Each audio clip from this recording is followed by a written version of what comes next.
ఇది rain lily చెట్టు. మనకు వర్షాలు పడేసరికి చూడండి ఎన్ని మొగ్గలు వచ్చేసినాయో. చూడండి దీనికి ఎన్ని మొగ్గలు వచ్చినాయో. ఇది వర్షాలు రాకపోతే రావు, వర్షాలు పడినాయి అంటే ఇలా మొగ్గలు వచ్చేసి చూడండి ఎంత చక్కగా మొగ్గలు. ఇవి రేపు మార్నింగ్ అంతా విప్పుకుపోతాయి మొత్తం. చూడండి రేపు మార్నింగ్ విప్పినాక మళ్ళీ చూపిస్తాను. మొత్తం విప్పుకుపోతాయి. చూడండి ఎలా ఫ్లవర్. ఇది ఒకటి ఈరోజు వచ్చింది, కానీ రేపటికి చూడండి ఎన్ని మొగ్గలు. చూస్తే చెట్టు నిండా మొగ్గలే. చూడండి ఇవి విత్తనాలు.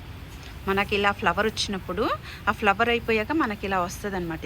ఇది వచ్చినప్పుడు ఇది ఎండినాక ఇందులో బ్లాక్ గింజలు వస్తాయి. ఈ బ్లాక్ గింజల్ని తెంపి ఇలా వేసామనుకోండి ఇలా వస్తుంది. ఇది మనం మల్టీ కలర్లో కూడా పెంచుకోవచ్చు. ఇక్కడ చూడండి నేను ఎలా చేశాను.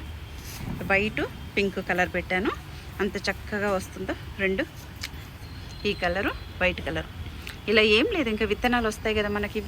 ఈ విత్తనాలు వచ్చినప్పుడు తెంపేసి అన్నీ కలిపేసి ఇలా వేసేసాం అనుకోండి ఇలా మల్టీ కలర్లో వస్తాయి మనకు మంచిగా.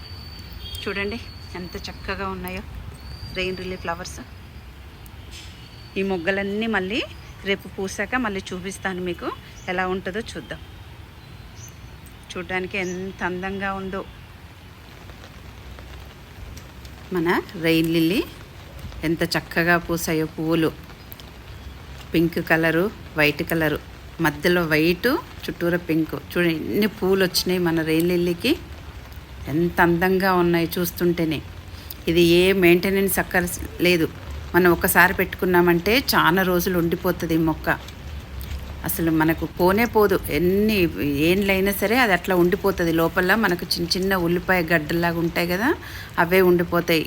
అవి మొత్తము ఏ ఎరువులు ఏం అక్కర్ లేకుండా వర్షాలు పడితే చాలు ఇట్లా విపరీతంగా పూలు వస్తాయి. చూస్తుంటేనే ఎంత అందంగా అనిపిస్తున్నాయో.